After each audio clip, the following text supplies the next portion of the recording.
right? Alright, haters. Shout out to Mano. You know what I'm saying? Everybody used to be laughing at me. 2 years, in the past 2 years, you see what I did? You want to talk about women. I want to talk about money.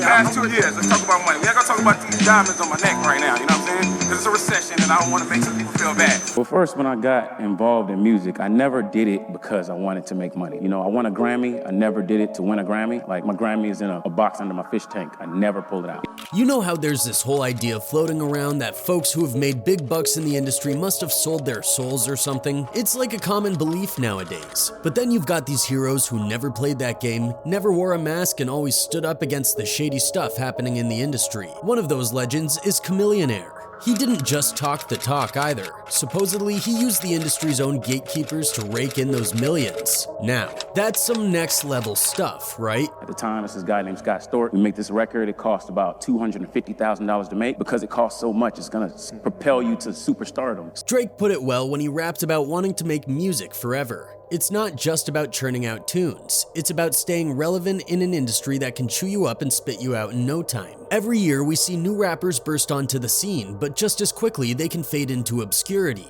Making a mark is one thing, but staying in power? That's a whole different ballgame, and only a handful can pull it off. Legends like Jay-Z, Raekwon, Too Short, and yeah, even Eminem. They've managed to not just survive, but thrive musically over the years. It's a testament to their talent, their hustle, and their ability to evolve with the times. Suck the blood of artists and nominate them, have them come to the shows, and then which they do.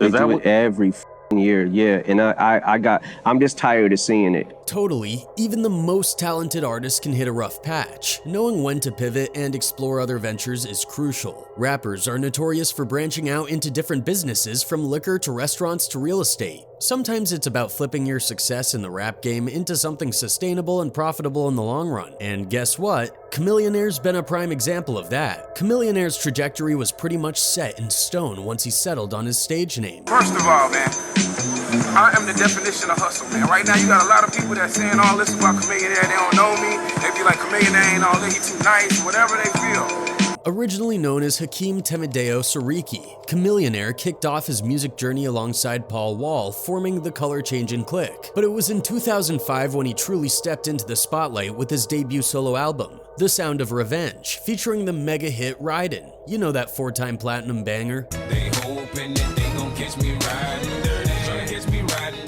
After dropping a couple more albums and parting ways with Universal Music Group, Chamilionaire shifted gears towards entrepreneurship. According to Celebrity Net Worth, his move has padded his pockets to the tune of around $50 million. Even back in his music days, he had his eyes on the business side of things. In the game to get some money, man, and that's my story, man. You know, I want to get my family out of poverty and you know, watch my family living good, and I did that, and people respect that, so. He set up his own label, Chamilitary Entertainment, back in 2004. But it was his hunger to dive deeper into investing that really set him apart. He started hitting up tech conferences to soak up knowledge on how companies get funded and valued, as reported by UBS. Smart move, right? Everything I did in the music industry was training for something bigger, you know, like learning how to, you know, sell mixtapes out the trunk, evolved into learning how to, you know, negotiate with record companies. When Maker Studios kicked off in 2009, Chamilionaire was one of the first to throw his hat in the ring as an investor, according to Complex. Fast forward to 2014, Disney swooped in and snagged the YouTube multi-channel network for a cool $500 million. Chamilionaire's initial $1.5 million gamble reportedly turned into a whopping $20 million plus return, as per the Black Wall Street Times. But that wasn't his only winning bet. Chamilionaire was also early with Cruise, a startup focused on self-driving technology. Forbes spilled the beans that General Motors snapped up Cruise for a jaw-dropping $1 billion. Well, I don't have an exact thesis of companies that I only invest in, but I do try to find companies that I believe are getting funded by, you know, top-tier VCs. And let's not forget about Lyft. Yahoo Finance dishes that Com was in the action before it went public. Now, as of today, Lyft's market cap sits pretty at around $3.19 billion, according to Stock Analysis. In 2015, the news broke that Chamilionaire had been named Entrepreneur in Residence at Upfront Ventures, as Business Insider reported. His connection with Mark Suster, a managing partner there, dates back to 2009 when Com got in on the ground floor with Maker Studios. Upfront Ventures is no joke. They've pumped cash into over 400 companies, as CB Insights reveals. I believe that this industry has a lot of, you know, just value in it, and this value hasn't been given to my community. So what I'm trying to do is learn as much as I can. But Chamilionaire isn't just about cashing in on big names. He's also passionate about backing minority-led companies aiming to bring more diversity into the startup scene, as Afrotech previously highlighted. Now that's a move worth applauding. However, Chamilionaire's entrepreneurial journey runs way deep. Way back in 2003, he teamed up to co-found Fly Rides, an automotive company catering to corporations and high-net-worth individuals, designing, renting, and selling cars. Given Houston's thriving car culture, it was a savvy move that paid off. While digging for more info, his website bio hints at owning a tour bus company and launching a modeling agency. Though details on those ventures are a bit elusive, it's clear Com's got his hands in various entrepreneurial pots. When she say turn, she turn. You understand what I'm saying? Pimpin' ain't dead, homeboy. Absolutely. Chamilionaire may not be dominating mainstream conversations nowadays, but he's got a fiercely loyal fan base that's still rocking with him. He smartly capitalized on that by running a profitable online store where fans can cop his mixtapes, merch, and more. Plus, he's known for staying connected with his fans, which has only strengthened their love for him.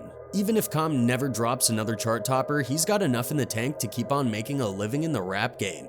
I know the fans want it, but I think it's impossible to recreate it.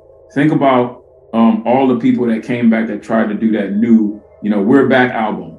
And let's not forget about that interview with Mark from 2010. It's like a goldmine for anyone interested in marketing and hustling. Chamilionaire's early days selling tapes out of his trunk were the stuff of legend, and that interview dives deep into his innovative tactics long before Twitter and MySpace took over the game. It's definitely a must-watch or read for anyone looking to learn from one of the OGs of the game. Yeah, I actually, it's been a while, man. I've been kind of like dealing with these major labels, and I finally got myself in a position where I can now start releasing music. So I plan to give a lot of music to, the fans that have been waiting. And absolutely, Chamilionaire's decision to join Upfront Ventures made perfect sense to his fans. He's always been about pushing boundaries and trying new things to take his music to the next level. That drive and determination have been evident throughout his career, from building an email list way back in the 90s and early 2000s to understanding how to generate demand. Com's foresight has been on point. When it comes to the notion of artists wasting their potential, Chamilionaire definitely doesn't fit the bill. Sure, his music career could have soared even higher, and fans still lament the unreleased gems like Venom, including the tantalizing prospect of a Pimp C feature or beat titled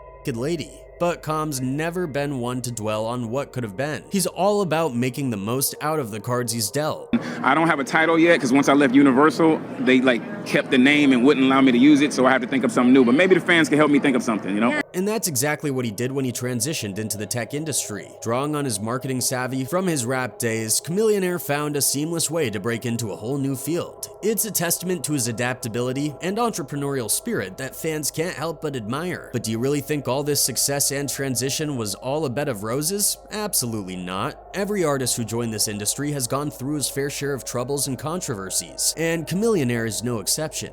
Chamilionaire's integrity was non-negotiable as he maneuvered through the music industry. In a notable revelation, the rapper turned tech entrepreneur disclosed how his commitment to his principles led to the creation of one of the biggest songs of the 2000s. Chamilionaire explained that his smash hit Ridin' was born out of his decision to turn down a Timbaland beat, refusing to fork over the cash. As an artist, the artist in me, I often kind of feel sorry for other artists and musicians. Staying authentic to oneself is just one of the many valuable lessons today's artists can glean from Chamilionaire's journey. Before shedding light on the backstory behind his quadruple platinum hit single, he didn't shy away from voicing his views on the music industry. In a previous interview, Chamilionaire boldly expressed his belief that the industry is set up to take advantage of artists, drawing from his own firsthand experiences. The state of the music industry is designed to rip off an artist. That's what I believe. I believe that when the check gets handed to an artist, the check is normally not right.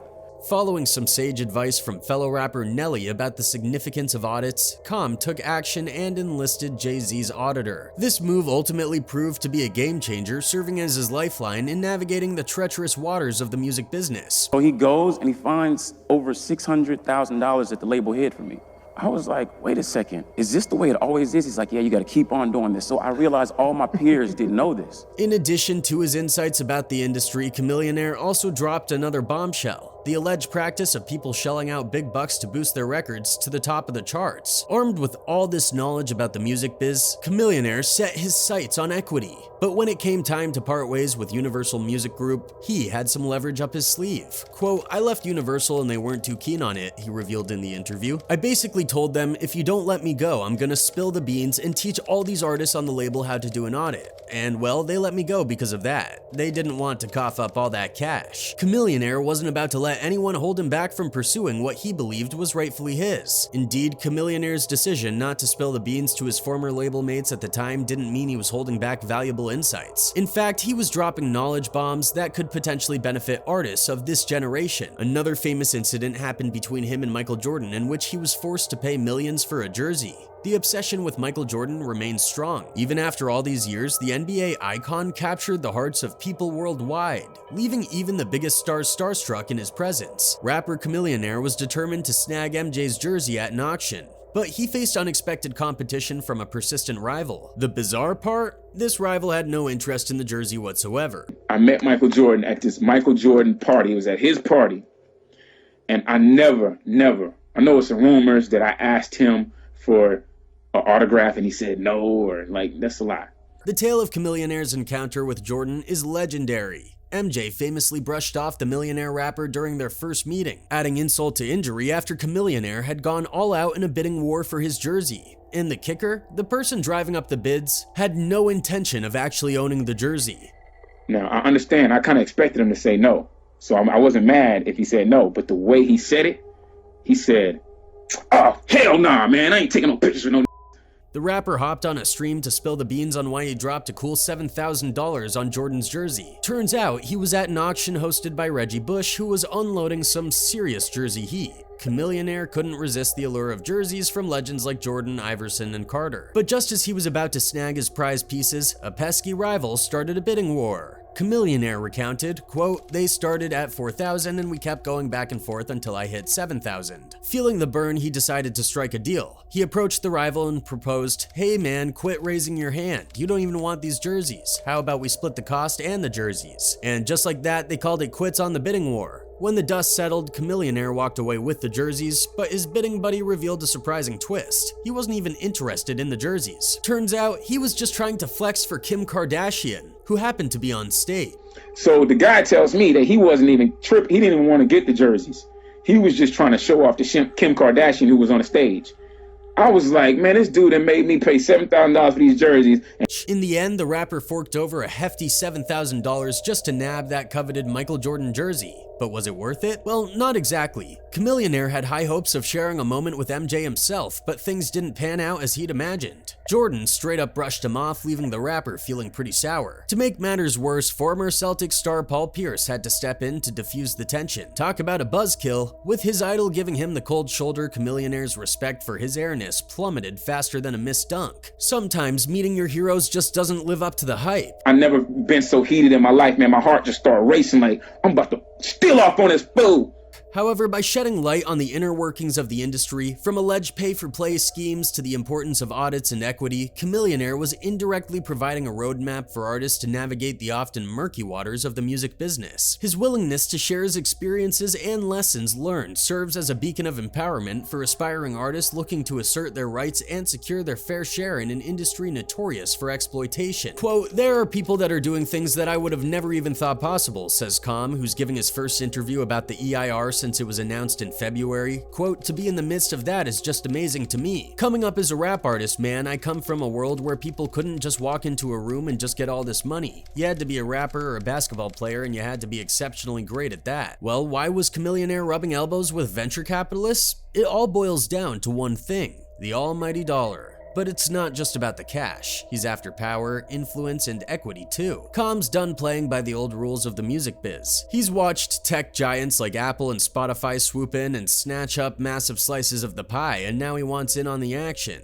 Yep, Chamillionaire's got his eyes set on a new goal, becoming a kabillionaire, and he knows that road is paved with tech dollars. Your Facebook page you're posting all on, how much money are they making off your page? Do you know? He says. He's looking understated, but fresh in a black hoodie, chunky diamond earrings, and long gold chain. Most people don't know or don't care to know. I'm one of the people that kinda wants to know, end quote. Com's always had his eyes on the prize, but his journey has been quite the ride. Back in the 90s, he cut his teeth on the legendary Houston label Swishahouse, hustling hard by hitting up record stores across cities, slinging mixtapes out of his trusty Ford Excursion. Eventually, he parted ways with Swishahouse, and in 2002, he and Paul Wall dropped the game-changing Get Ya Mind Correct, a tribute to all things candy paint, swangas, love, and cash. But it was his move to Universal and the release of his major label debut, The Sound of Revenge, in 2005 that really put him on the map. Com showed off his knack for catchy hooks and slick rhymes, along with his penchant for big dreams by incorporating live instruments like violins into his bombastic production. It was a game changer that solidified his status as a force to be reckoned with in the rap game. And the way I got off of Universal when they didn't want to let me go is I told them, if you don't let me go, I'm going to go teach all these guys on the label how to do an audit. And they let me go because of that. And let's not forget about Ridin', the smash hit single from the album that propelled Com to even greater heights. Not only did it snag him a Grammy, but it also shattered ringtone sales records and exploded onto the global scene with its powerful message against police harassment. Even today, with all the headlines about police brutality and unjust the song's message still hits home. What makes it even more poignant is the fact that Com was never riding dirty to begin with. He doesn't even drink or smoke. It's a stark reminder of the injustice faced by many, delivered with a beat that refuses to be ignored. That song wasn't even about me, honestly. I put myself in the shoes of other people. I was thinking about all the things that people have said and why hasn't nobody said this, he says. Even if you're doing nothing, you could be a college student, whatever, and the police officer's just looking like they think you're doing something wrong, and it's like, where's the theme song for this? End quote. And people are quick to speculate that in that song, Chamilionaire actually tried to expose the current situation of the industry. One person on the internet wrote, quote, "Chamilionaire is the perfect example of taking a chance with the opportunity you are given. He had a successful rap career, was able to invest, and now is set up for life. A lot of times, many people become blind to the money they have and think it becomes an endless pit. But Chamilionaire saw an opportunity and knew that you can lose everything in a matter of seconds and dedicated himself to getting more money. That's a win-win situation for me." Another one added, quote, "I recently heard about how much Chamilionaire really has, and I was shocked. It really shows how much of an opportunity only one hit song truly is." One more person wrote, quote, "He got the bag from Ridin' Dirty and dipped from the industry. Dude was already hella smart and he used that money and invested that money smartly and became super rich. Good on him." Who knows if Chamilionaire will bless us with new music someday? It's hard to say. But when you trade one passion for another, that first love never really leaves you. Those 3 EPs he dropped back in 2012-13, total gems, yet somehow still flying under the radar. But let's be real, Chamillionaire's not just about making beats and spitting rhymes. He's a savvy dude. While some rappers might fade into obscurity, he's out here setting the example for a post-music career.